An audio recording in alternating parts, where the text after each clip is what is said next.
So well, we can't imagine how you're going to top what you've already done. And so we'll see how things go. I alone cannot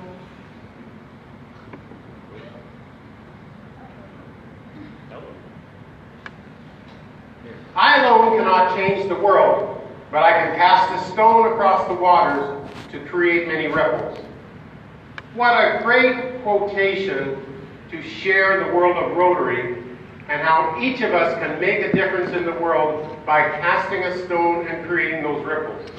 That quotation comes to us from someone that each of us knows, someone who is a giant in the area of humanitarian aid to mankind, but someone who is very small in physical stature. Anybody want to guess who that quote comes from? Close. Close. Mother Teresa. My folks, my friends, I want to talk to you how you have the power of one. How you as an ordinary Rotarian, an ordinary person in an ordinary Rotary Club that meets each week, can do extraordinary things through the leverage of Rotary. You truly can make a difference in the world. You can make a difference in our local communities, in our global communities, through the camaraderie, the fellowship, and the work side by side with your fellow Rotarians. And I want to show you some examples of that. Tim already shared with you that I believe the Rotary organizational structure is a V-shaped pyramid, not an A-shape that we see in the corporate world. Because it is the Rotarians in the community who are at the top of the organization. It is not the RI president. Underneath that, we have the district leadership team and the governors. Under that, we have the Rotary International Committee and staff. And it's at the very bottom where the RI president and the trustees and the directors are. Because nothing of any significance has ever happened in Rotary because an RI president got out of bed one morning and a light bulb went on. The real things that happen in Rotary and the programs that you know today have happened because a Rotarian in a Rotary Club, just like each of us meet in, had an idea and shared it with his Rotary friends.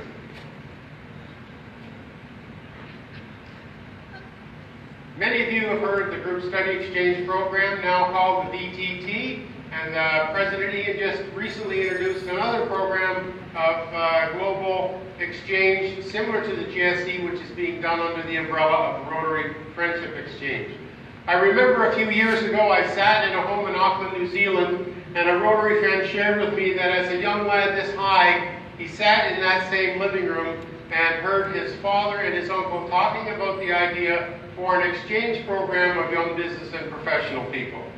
And they in that district started a program called ROTA, Rotary Overseas Travel Award. And they sent teams to England, to India, to Germany, to the USA.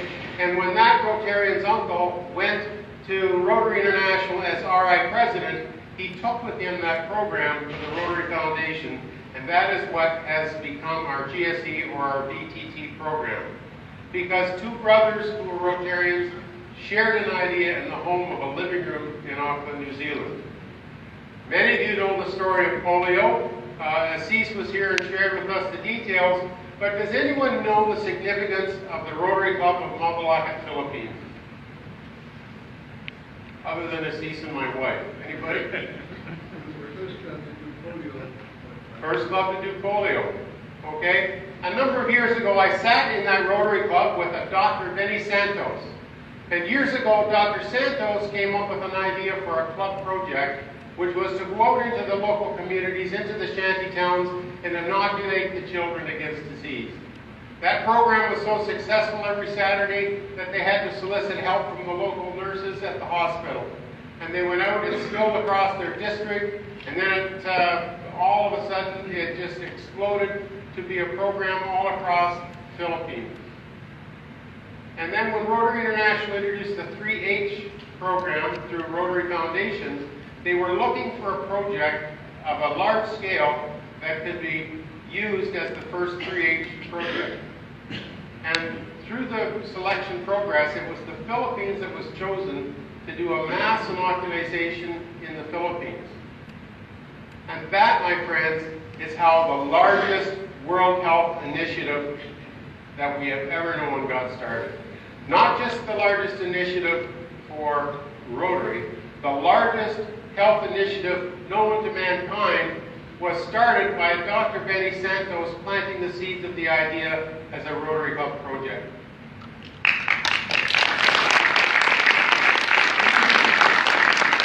Some of you may have heard of the Easter Seals and the Crippled Children's Program. Do you know that that was started by a Rotarian in Toledo, Ohio, and a Rotarian in Ontario, Canada? Anybody want to guess who the first chairman of that organization was? Paul Harris.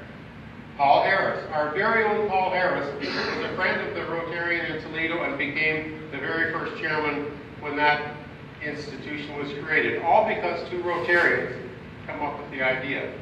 I don't know if you have Provost clubs in this part of the world, but in some regions they have Provost clubs, which are like a retirement program for Rotarians. And Provost means professional and business people. Those who have retired and they find themselves maybe a little bit lonely, they're tired of doing the Rotary projects, so we now have Provost clubs, which was started by a Rotarian in the city of Cambridge, nearby where I live. And that's gone all around the world. It's more prevalent in some areas than others, but Provost clubs are like retired Rotary clubs that meet once a month, usually for coffee. There's no raffle tickets, there's no service clubs. It's purely fellowship and program speakers, much like we have at Rotary. All because one idea was shared by a Rotarian. And when it comes to the United Nations, my friends, when you walk the hallway of the United Nations with a Rotary pin, you are somebody. Because in 1945, it was 49 Rotarians who helped establish the United Nations. They sat at a table in San Francisco, and in fact it was a Rotarian from South Africa who wrote the first draft of the UN Charter. And when you read the UN Charter, the meaning is very similar to the meaning of our own Rotary goals and objectives. And when you think about it, why wouldn't they be? Because a Rotary member wrote them. The second Secretary General was a Rotarian. So you were there at the grassroots level. Now, how many knew that fact coming out of the chute? A few of you do. How many know why those 49 Rotarians got invited to begin with? Because of one Rotarian in Nashville, Tennessee, who came up with the idea for International Institutes of Understanding. We had peace forums and presidential peace conferences way back in the 30s. That's not a new idea. And that was all the brainstorming idea of a Rotarian in Nashville, Tennessee, who promoted these International Institutes of Understanding. It caught fire there. It went to Houston. It went to Dallas. Soon it spread all around the world in the mid-1930s. So when President Roosevelt and Winston Churchill had this idea of convening a group to look at the idea of forming the United Nations, they said to each other, we've got to invite Rotary to this event because they're essentially already doing what we think we want to do with the United Nations. And that is the reason, my friends, why we got invited to the very first United Nations discussions. And that is why you are represented at the United Nations today and seen as a UN partner. And when we go to the UN meetings, it's an amazing experience to feel the respect because you're wearing a Rotary pin. Because the senior leaders say that we are the partners with them. We are not an affiliate NGO like many others are. We are the leading NGO at the UN. They are impressed by our action and they say we need to listen to you. Because Rotarians have the reputation for putting traction to the road and getting things done. They say to us, you, through your Polio Plus program, were able to arrange a one-day ceasefire in Cote d'Ivoire in a war-torn region. A single Rotarian, a lady even Rotarian, who happened to be past governor last year, She, on her own, one Rotarian just like you and I, at the time she was nobody special, she arranged for the ceasefire in a war-torn region so that Rotary could go in and do polio inoculations for one day. Subsequently, another Rotarian, a plain Rotarian from an ordinary Rotary club, was able to negotiate a weekend truce in the Tamil Tiger area, where there's much conflict, with the deal that we would also inoculate the Tamil Tiger children. And so, in two cases, we were able to arrange peace in war-torn areas. So the Rotary people are well known for putting traction to the road. And the UN leaders say to us, you've already proven that you know how to get peace for a day. You've already proven that you can get peace for a weekend. Please help us find peace for a week. Then please help us find peace for a month and a year. And that is why the senior UN leaders say we have to listen to you, and you, and you, and you, and you. Because we have a reputation for getting things done. The UN leaders want us to do more. They've asked us as UN reps to share with our Rotarian friends and our colleagues and our families some of these points. We need to continue creating public awareness in the community. They want us to strengthen and scale up our successful efforts. They already agree that what we're doing are the right things. They just are saying, please, can you do them faster, can you do them bigger, and can you do more of them? They want us to continue building capacity with literacy and education. You know, I was at a conference lately with the senior commanding officer of NATO from Europe.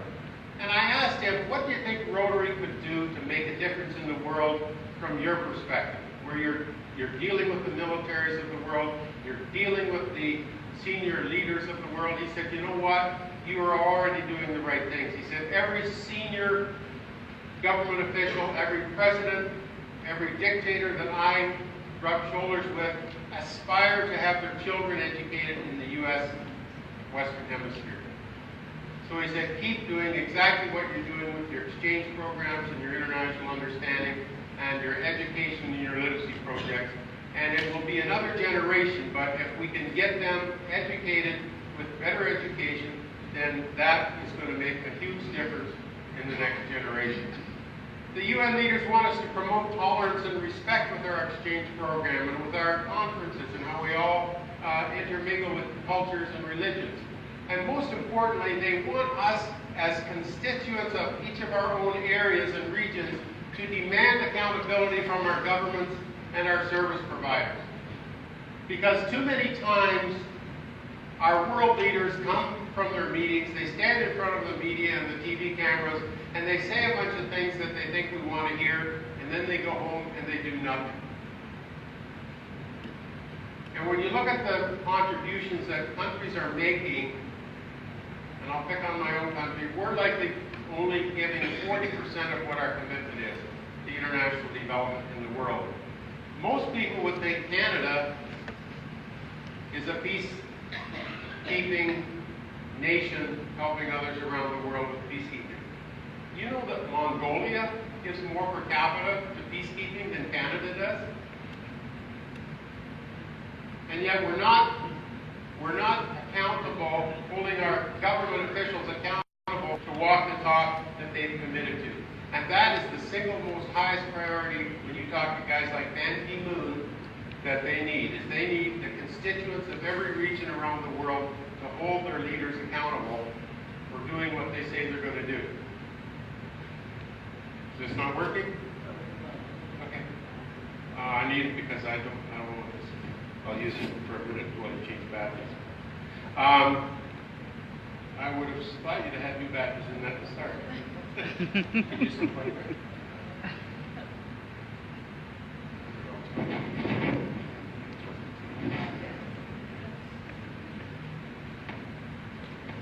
So we're going to talk about an international project now.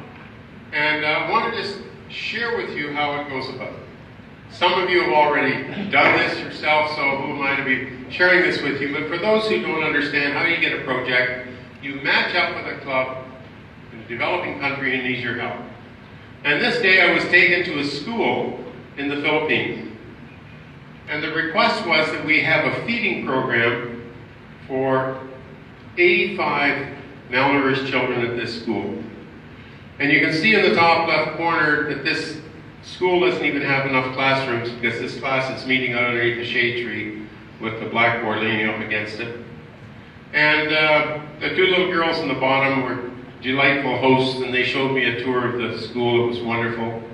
And we had a meeting with the principal in her office. And you know, my friends, I had almost enough money in my pocket to do that project, because it was to feed 85 students for, I think, 40 cents per day for 3 months. But if we do that, what's going to happen in the 4th month when Rotary withdraws? The children are just going to be hungry again, are they not? So we sat there, and for 2 or 3 hours, I was asking questions, I was planting seeds, I was cultivating the discussion, because it has to be their idea.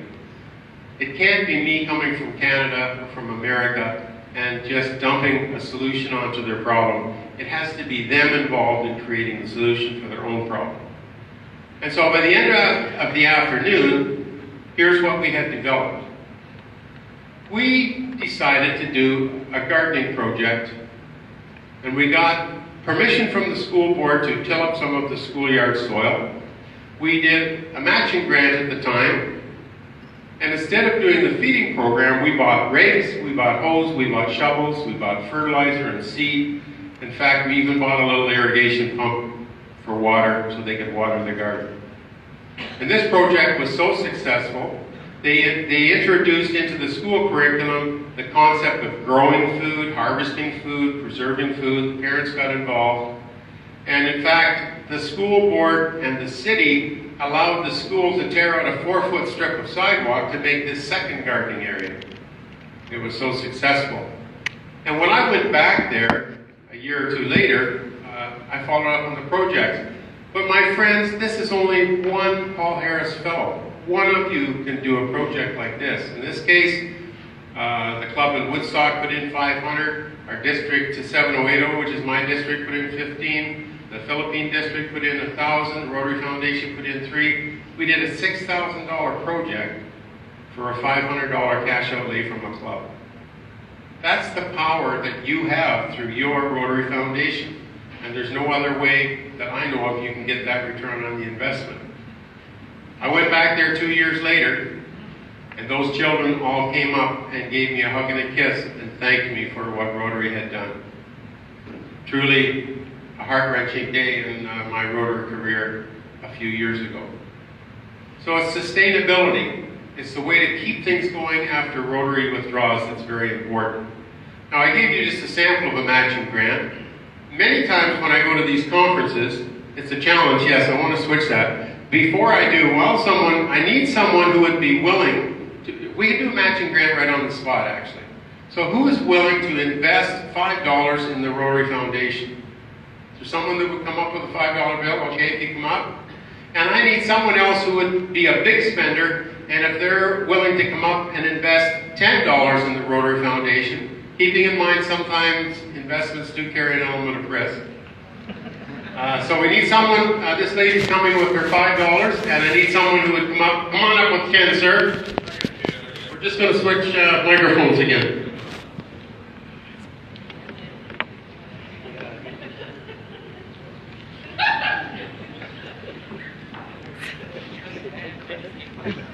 Credit card? Has to be cash. Yeah.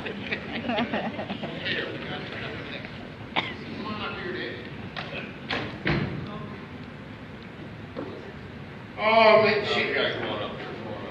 she's, you know what, it's green, it'll do. Okay, so we've got $5 that's being donated from your... I got $1 from him. Okay, so is this a joint club project? That makes it a joint club project. So we got a joint club project And they're going to put $5 into a matching grant, okay? And what do we do with this $5? What are we going to do? Huh? Look for a match? No. Well, yeah, but on our end, okay, we're going to send this to the district grants committee, right? And we're going to hope that there's enough money in the budget, okay? We're going to hope that Shappy will sign it as long as, and with a friend over here from the Rotary Foundation Committee. If you got all your paperwork done right, they're going to sign off, and if you got money in the budget, what do you hope to do? You get a match, right? So, how did you make out? Oh my gosh. Well, there's 5 more. So now I have double. Right. Is that a good return on your investment? Sure. Okay. Congratulations.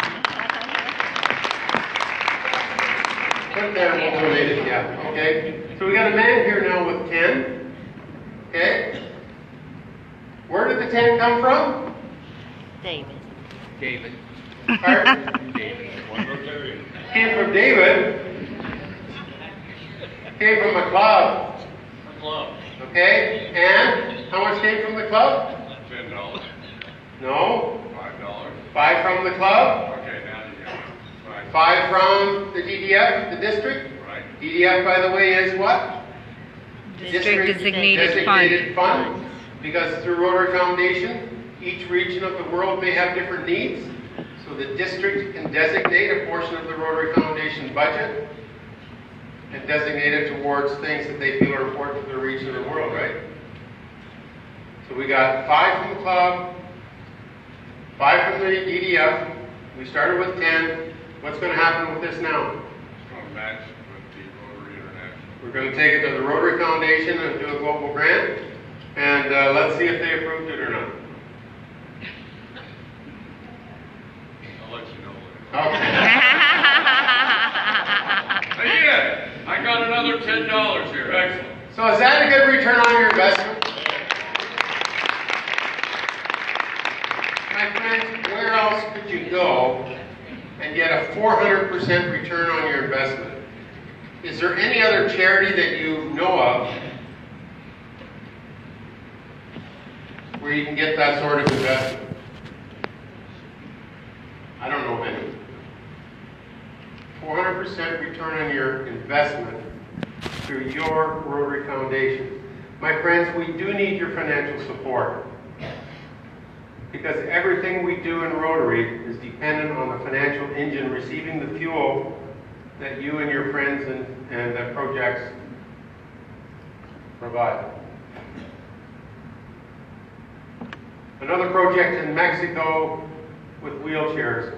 My friends, we give much more than a set of wheels. We give dignity, we give freedom. The fellow in the dark shirt in the bottom right corner there was so delighted the day he got his wheelchair. I helped pick him out from the dirt. I helped pick him up from the dirt and put him in that wheelchair. And he was so excited to share with me that prior to today, his life was moving from his bedroom to the couch in his home, and his wife or his child would have to be around to tend to his needs. And his wife worked to bring bread to the family.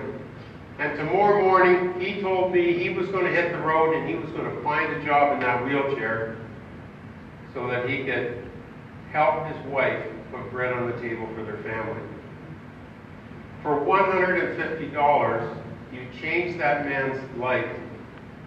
Not only his life, but his pride and his dignity with his family. That's the power of you as a Rotarian. Literacy is another important aspect, and we had some excellent programs on literacy this morning. Literacy is the pathway from poverty. And if I were to take you on a magic carpet ride to the Philippines or India, we would go to a dump like this. Can you imagine the stench and the smell at that dump? Can you imagine poking through that garbage for something to eat today? And maybe walking through tin cans or needles or broken glass with your children? Can you imagine that what you're going to have for lunch today depends on what somebody threw in the garbage yesterday. And so there's a program there called Children from the Dump, and you can see those young children so happy because now they can go to school, and through Rotary programs they have clothes to wear and they have books to read. And that's a major, major issue for the United Nations and the development goals. But you don't have to go to the Philippines or India to do that. You can have a grade 3 dictionary project in your local schools and your local communities that many Rotary clubs are doing now. Are any clubs in this district doing the dictionary project? So you know the experience of going there and the excitement of a child getting a book that they can write their name in and that they don't have to turn back in at the end of the year. Heart surgeries in India, the Gift of Life program, the Healing Little Hearts program, where I told the Rotary Foundation folks on Friday, for less than $5,000, you can save the life of a child.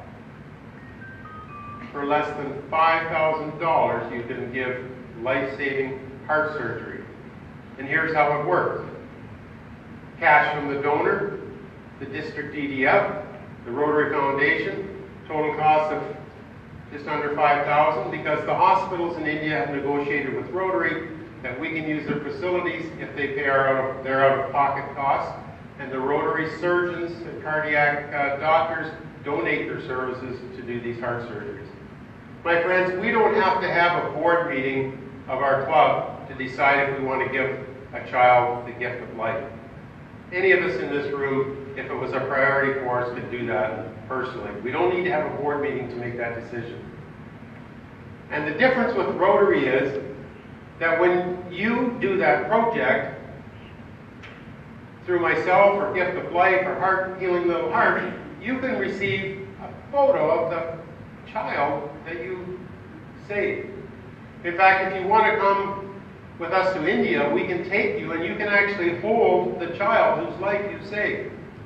And can you imagine being in a room where they have a celebration of life when the Rotary people from America come who have helped sponsor the project, and the children are running and playing who a year or two prior couldn't.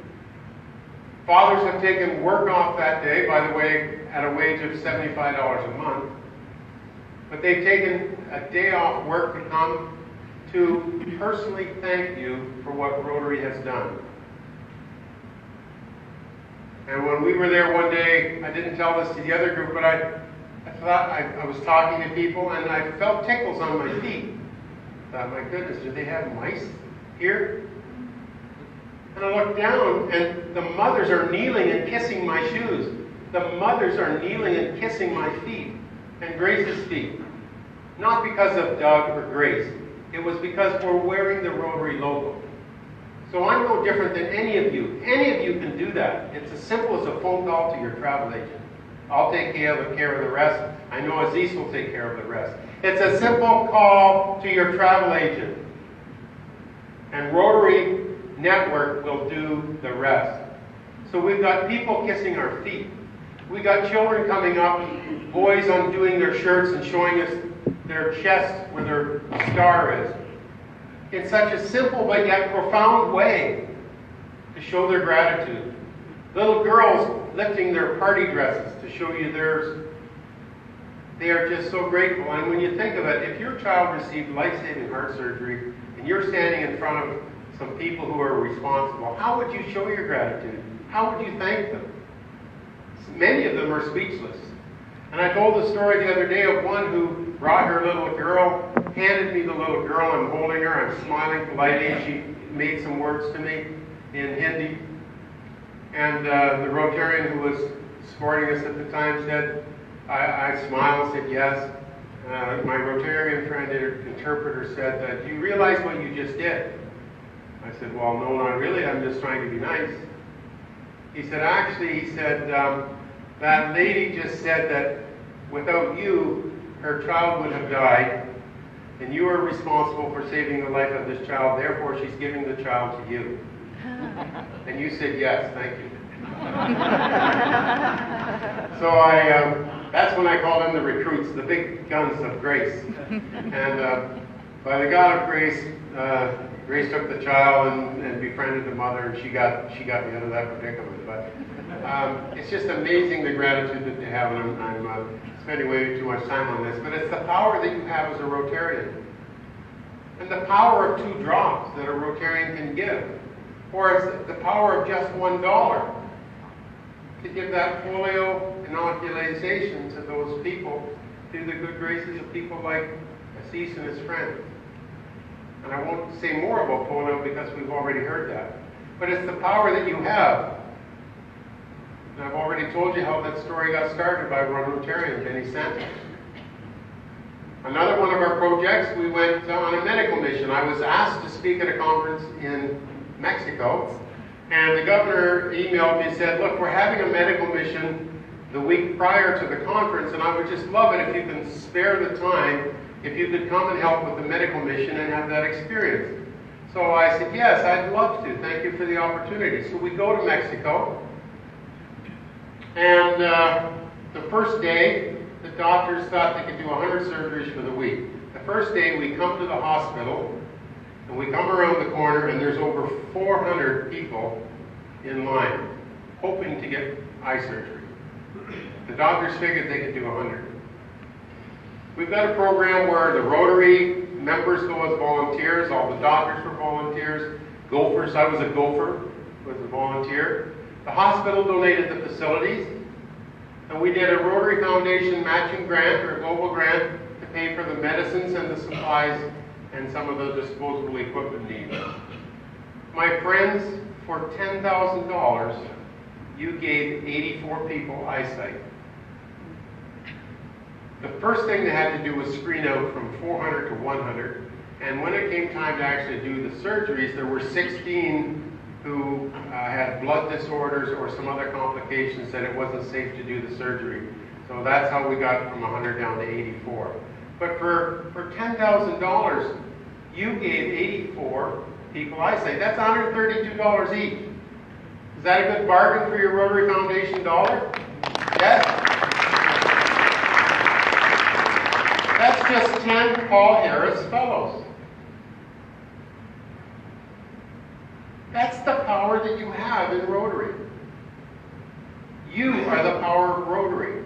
You can share the ideas. I've given you examples of almost every major initiative that Rotary has now as a program started through the idea of a Rotarian in a normal Rotary club that you and I are in every day.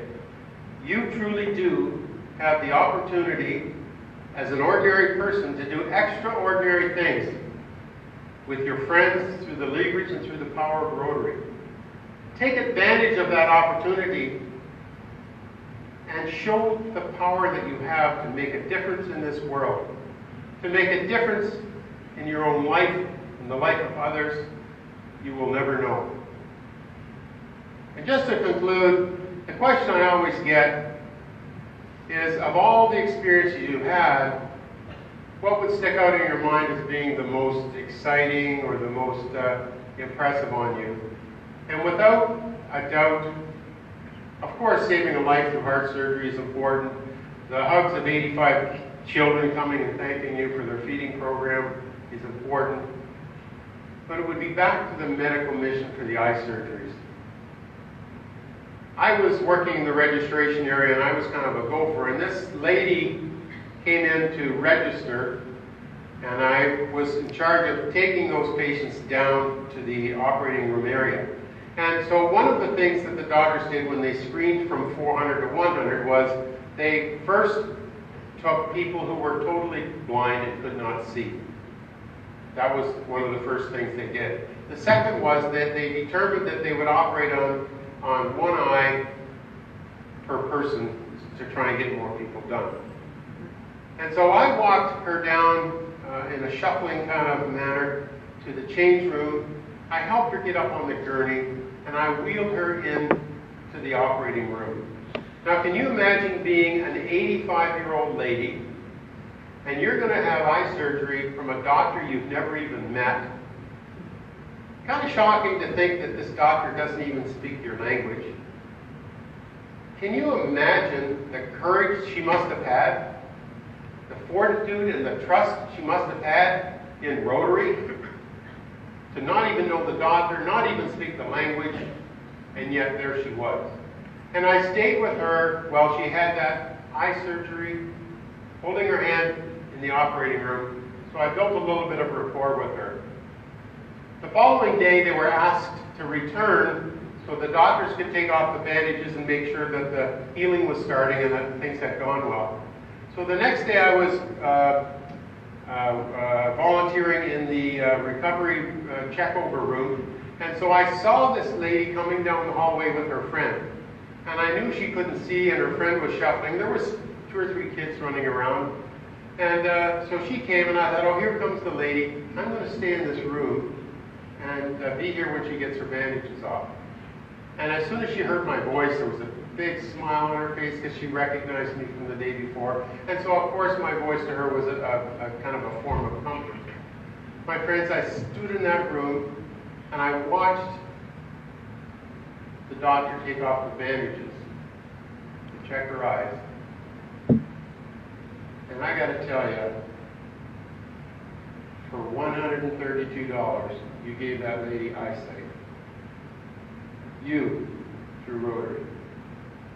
But no amount of money could pay for the feelings I had when she opened her eyes and saw those 3 grandchildren for the first time in her life. That's the power you have.